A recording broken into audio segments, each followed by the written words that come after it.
গ্রহণ করা যাবে না। সুতরাং লম্বা কথা নয়, রমজান তো প্রায় শেষ প্রান্তে আমাদের কাছে আসছে। রমজান প্রতি বছরে আসে, আর বাঁচে থাকলে সামনেও দেখব।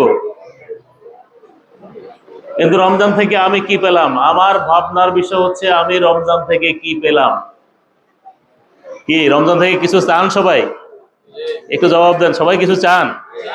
এবং চাইলে আমি এত বছর রোজা রাখলাম, এবারও রাখলাম, যারা রোজা রাখছেন তাদের কি একটু লাড়ি ছাড়ে চাওয়ানোর দরকার আছে নাকি? আমি কিছু হাইলাম না, জল লাগিল, কি লাড়ি ছাড়ে চাওয়ানোর দরকার আছে না? দরকার আছে। আমি এই যে কষ্টটি করলাম, এটা কি মাগ না গেল নাকি কিছু কাজ আমার হয়েছে? একটু নাড়াচাড়া দেওয়া দরকার। নাড়াচাড়া দেখেন, রোজাদার ভাইয়েরা যারা আছেন, আপনি 5 বার 10 বার 20 বার 50 বার কি 60 বার 70 বার রোজা রাখছেন, এরকম লোক আছেন। আমি 50-এর উপরে 60-এর উপরে রোজা রাখছি এই পর্যন্ত বছরেরই। তখন আমার তো ভাবনা দরকার যে আমি কি পাইলাম এই রোজা রেখে।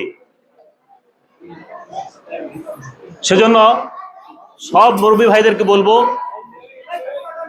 আপনি একটু ভেবে দেখেন যে রোজা রাখার পরে আপনার জীবনের কোনো পরিবর্তন, আপনার আচরণের কোনো পরিবর্তন, আপনার ব্যবহারের কোনো পরিবর্তন হয়েছে কিনা। আপনি আগে গালিগালাজ করতেন, এখন রোজা রাখার পর আপনার গালিগালাজ বন্ধ হয়েছে কিনা। আপনি আগে সুদ খাইতেন, রোজা রাখার পরে আপনার সুদ খাওয়া বন্ধ হয়েছে কিনা। আপনি আগে ঘুষ খাইতেন, আপনার ঘুষ খাওয়া বন্ধ হয়েছে কিনা। আপনার আগে মানুষের উপর জুলুম করার অভ্যাস ছিল, রোজা রেখে আপনি জুলুম করা ছাড়তে পারছেন কি পারেন?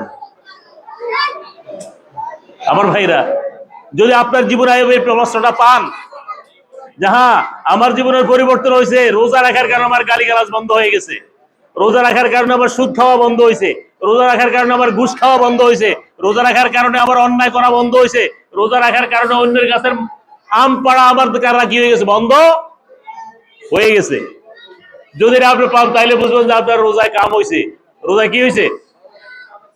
আর যদি দেখেন যে না রোজা রাখছি ঠিকই, গালি গালাজ বন্ধ নাই, অন্যের হক নষ্ট করাও কি নাই বন্ধ না। রোজাদেরকে আল্লাহ প্রকৃত বান্দা বানাবার জন্য, মানুষকে প্রকৃত মানুষ বানাবার জন্য, মানুষদেরকে জাহান্নাম থেকে মুক্তি দেওয়ার জন্য এ রোজা আসছে। আর এ রোজা রাখলাম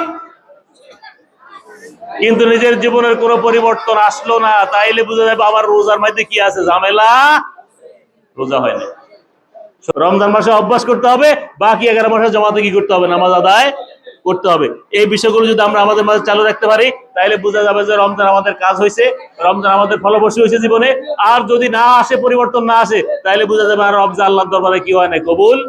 সুতরাং আমরা চেষ্টা করব রমজানের রোজাকে এইভাবে অতিবাহিত করতে, এবং রমজান যেন আমাদের জন্য নাজাতের উসিলা হয়। আল্লাহ সবাই যেন কিয়ামতের মাঠে রমজানকে আমাদের জন্য নাজাতের উসিলা বানায়। বাকি কয়দিন রয়েছে, এই কয়দিন যেন সুষ্ঠুভাবে আমরা অতিবাহিত করতে পারি। আগামী রমজানের আগে যদি আমাদের কারো মৃত্যু হয়ে যায়, আল্লাহ এই রমজানকে যেন আমাদের জন্য নাজাতের উসিলা বানায় দেয়। সবাই বলে আমিন। ওয়া আখির দাওয়ানা আলহামদুলিল্লাহি রাব্বিল আলামিন। আসসালামু আলাইকুম ওয়া রাহমাতুল্লাহি ওয়া বারাকাতুহু। কিছু বলবেন? হ্যাঁ হ্যাঁ ঠিক আছে।